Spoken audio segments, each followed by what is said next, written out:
আজকে ভিডিওতে চর্চা হবে যে পুজোর আগে ইস্তফা দেবেন রাজ্যের মুখ্যমন্ত্রী।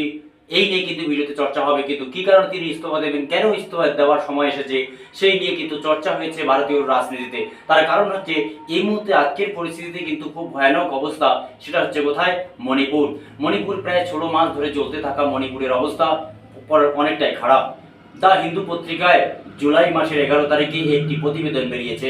প্রতিবেদনে বলা হয়েছে যে কেন্দ্রে নরেন্দ্র দামোদর দাস ভাই মোদী তিনি আমেরিকা, ইউরোপ, রাশিয়া, ইউক্রেন এবং আরব, ইসরায়েল, ইরান যুদ্ধে শান্তি কামনা করার টুইট করতে পারেন এবং এই সমস্ত দেশ তিনি আরব আমিরাত পর্যন্ত তিনি সফর করতে পারেন।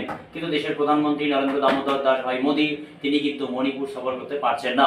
এই মুহূর্তে কিন্তু প্রায় 96 মহিলা ওমেন কেসেস এবং তার সাথে সাথে কিন্তু 10,000-এরও বেশি মানুষ কিন্তু গৃহহীন হয়ে পড়েছে।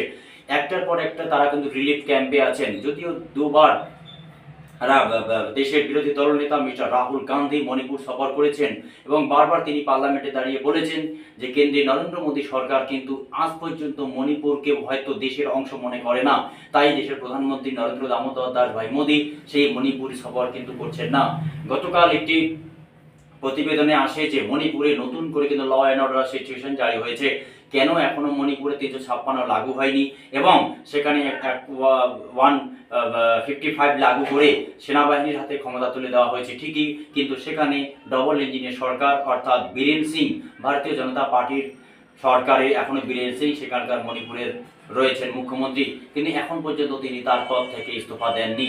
কবে ইস্তফা দেবেন এবং কবে কুকি এবং মিতি সম্প্রদায়ের মধ্যে নতুন করে শান্তি ফিরবে সেটাই এখন দেখার। আজ